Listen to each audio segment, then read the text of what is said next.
ඇය වසන්තයක් වී මා දෙස බලද්දී මා එය ඉදිරියේ වූයේ නිහඬ කැඩපතක් පමණි. ඇගේ හදවතේ මල් පිපුණද ඒ මල් පරව යන දැකීමට මා බිය වූයෙමි. රශ්මි, මගේ අසම්පූර්ණ ලෝකයට ඔබ මැදි නොකළේ ඔබ මට වඩා උත්තරීතරයයි මා හදවතින්ම විශ්වාස කළ බැවිනි. දෙපයින් නැගීමට වෙර දරුණ අරගලය මැද ජීවිතයේ සියුම් තැන් මට මගහැරුණි. නීරා, නුඹේ හදවතේ මා වෙනුවෙන් මහා මෙරක් තරම් ආදරයක් තිබූ බව එදා සුළඟ හෝ මට රහසින්වත් කීවේ නම් විශ්වාස කරන්න.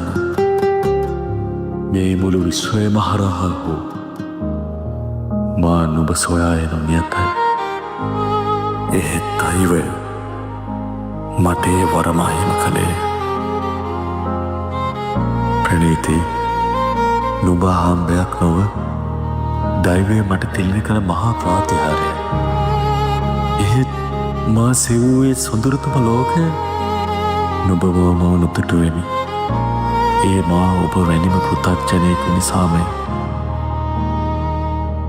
පියෙකු වීමේ, සැමියෙකු වීමේ මහා සිහිනය කරපින්නාගෙන ඒ මහා බරින් මා පැලී පොඩි වී යද්දී මට මාවම අහිමි වෙද්දී මා ඇද වැටෙන්නට ගිය සෑම මොහොතකම ඇය තමන්ගේ දෑත්ත රිදවාගෙන මාව දරා සිටියාය. එහෙත් මා නිසා ගැහැණුම් දෙතුනකගේ ජීවිත දවා අලුවේද මාගේ දරුවන්, මාගේ පනනල අකාලයේ මට අහිමි වේද සැබෑ ප්‍රේමයෙන් පිරුණු හදවත් දෙකක බලාපොරොත්තු මා ඇතින් මියගේ පාපය නිසාම විය නොහැකිද? ජීවත්ව සිටියදීම මා ඔවුන්ව මරා දැමූ නිසා දෛවය මට මේ දඩුවම දුන්නා විය නොහැකිද? මා එසේ දැවෙද්දී නුඹේ දෙනෙත් වසාගත්තේ ලෝකයේ තිබෙන දරුණුතම හැඟීමෙනි.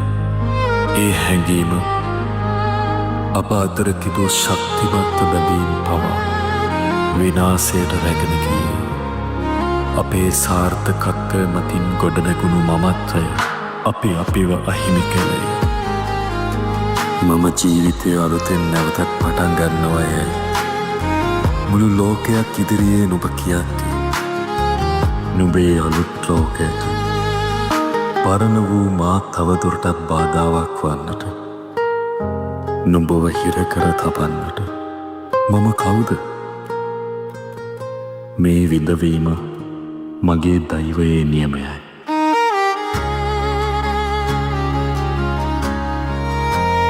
මා නීරාව හෙව්වේ ආදරේ හොයාගෙන නොව ඇගේ දෙපා මුල වැටී මා අතින්නයට සිදුවේ මහා අසාධාරණයට සමාව ගන පිණිසයි.